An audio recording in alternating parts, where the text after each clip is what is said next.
শুভ সকাল সবাইকে। এই মাত্র ঘুম থেকে উঠেছি আমি। উঠে আমার আসলে অনেকদিন ধরে কাঁঠাল খেতে মন চাচ্ছিল। আমি এটা অলরেডি মনে হয় 2-3 দিন আগে কিনেছি পার্বত্য মেলা থেকে। সো এখন আমি এটা কাটবো। আমার মানে কচি কাঁঠাল বা ইঁচড় খেতে খুব ভালো লাগে। ইঁচড় মনে হয় বলে, আই ডোন্ট নো। সো এটা অনেকদিন ধরে মানে 2-3 দিন হয়ে গেছে, তো জানি না কেমন হবে। কিন্তু কোনো গন্ধ পাচ্ছি না, দেখা যায়। ওকে,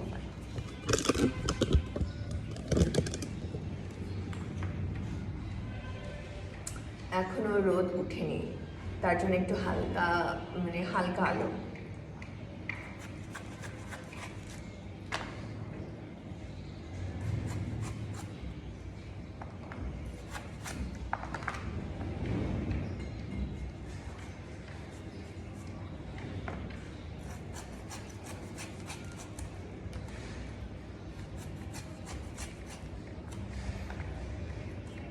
এক একজন কাঁঠাল এক একভাবে কাটে। যেহেতু কচি কাঁঠাল, তার জন্য আমি এইভাবেই কেটে নিচ্ছি। আমি আজকে 2 ধরনের কাঁঠালের তরকারি রান্না করব। আমি এখন আমাদের ট্রেডিশনাল স্টাইলে রান্না করব। এটার জন্য নিয়ে নিচ্ছি পাহাড়ি মরিচ, রসুন আর পরিমাণ মতন লবণ। এখন আমি হামান দিস্তায় ছেঁচে নেব। একটা পাত্রে আমি একটু হালকা সরষের তেলও আমার বেশি নেই, অল্প পরিমাণে আছে, সো অল্পই দিব সরষের তেল। মোটামুটি তেলটা গরম হয়ে গেছে। এখন আমি শুকনো মরিচ দিয়ে দিচ্ছি, এরপর দিয়ে দিব 5 ফোড়ন,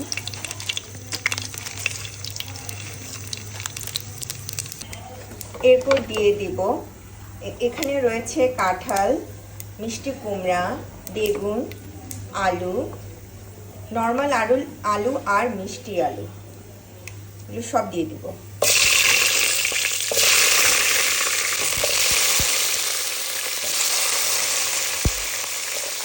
পরিমাণ মতো লবণ, আর দিয়ে দিচ্ছি হলুদের গুঁড়া, আর দিয়ে দিচ্ছি আদা বাটা। পর্যায়ে আমি হালকা শুকনো মরিচের গুঁড়া দিয়ে দিচ্ছি জাস্ট কালারের জন্য, জিরার গুঁড়া। মোটামুটি কিন্তু এটা নরম হয়ে গেছে। গরম মশলার গুঁড়া হালকা পরিমাণে দিলেও হয়, না দিলেও হয়। আর হালকা চিনিও আমার শেষ হয়ে গেছে, তার অল্প পরিমাণে চিনি দিচ্ছি। চিনি দিলে এই নিরামিষের তরকারি খুবই মজা হয়। এই যে অলরেডি কাঁঠাল নরম হয়ে গেছে, আলু নরম হয়ে গেছে।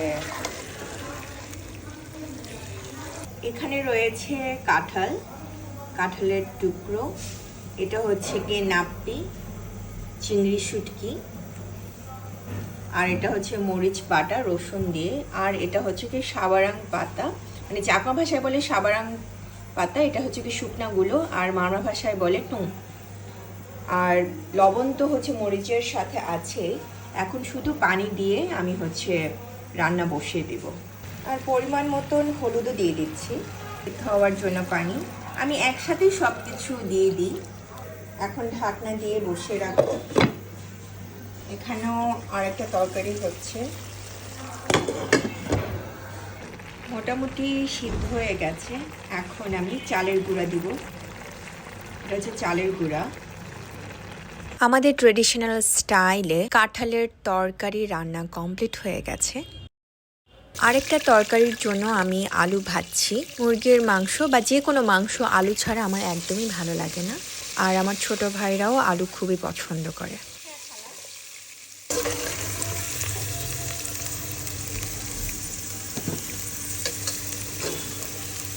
এখন পেঁয়াজ দিয়ে দিব, তেজপাতা আর এলাচ দিয়ে দিলাম। পেঁয়াজ ভাজা হয়ে গেছে। এখন আমি আদা রসুন বাটা, জিরা বাটা আর কয়েকটা গরম মশলা দিয়েছি, দারচিনি, এলাচ। এগুলো এখন ভালো মতন মশলাগুলোকে কষাতে হবে। পরিমাণ মতো লবণ, মরিচের গুঁড়া, হলুদের গুঁড়া, ধনিয়ার গুঁড়া। এখন হচ্ছে মাংসগুলো দিয়ে দিব। অলরেডি কষানো হয়ে গেছে।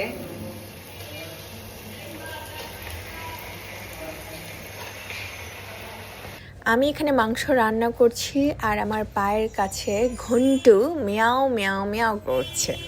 একটু আগে ওকে খাবার দেওয়া হয়েছে। মাংসগুলো ভালো মতো না কষালে তরকারির স্বাদ পাওয়া যায় না। মোটামুটি মাংস কষা হয়ে গেছে। আমি কোনো প্রকার পানি দিই নাই, মাংস থেকে পানিটা বের হয়েছে। এখন এই পর্যায়ে আমি আলু দিয়ে দিচ্ছি।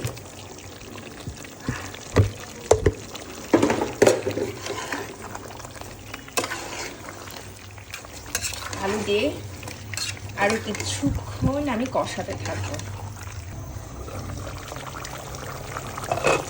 আমার মাংস রান্না কমপ্লিট হয়ে গেছে।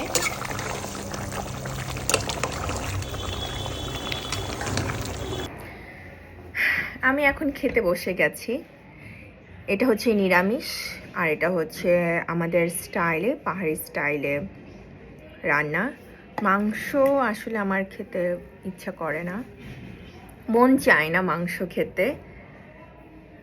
সো মাংসটা খাবো না আজকে, কাঁঠালের তরকারি দিয়ে খাবো, কারণ কাঁঠাল আমার খুব পছন্দ। এখন আমি নিরামিষ দিয়ে হচ্ছে কি ট্রাই করছি।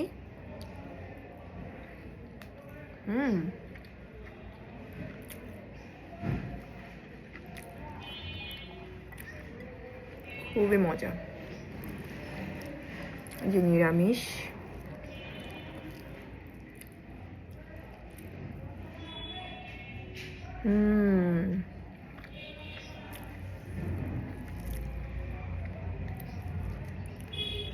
কোনো কিছু দিইনি, পেঁয়াজ রসুন দিইনি, শুধুমাত্র আদা বাটা আর জিরার গুঁড়া।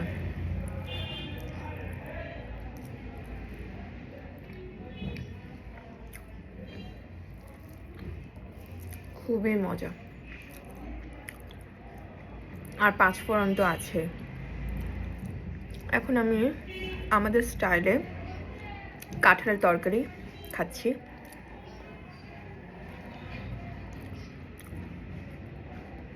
So yummy.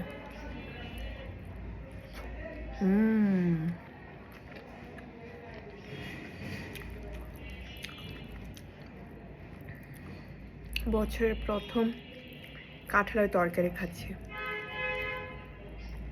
খুবই মজা।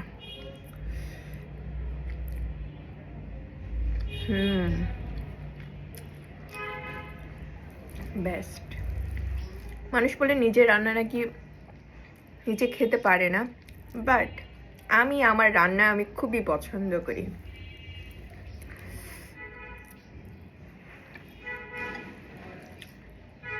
আমার কাছে আমার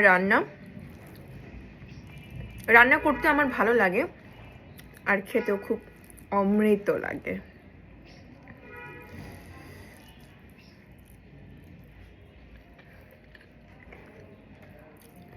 সেই মজা সে। ওকে, সবাই ভালো থাকবেন, সুস্থ থাকবেন। আজকে আমার এই ভিডিও এখানে শেষ করছি। টাটা। আমি একটু খেয়ে নিই।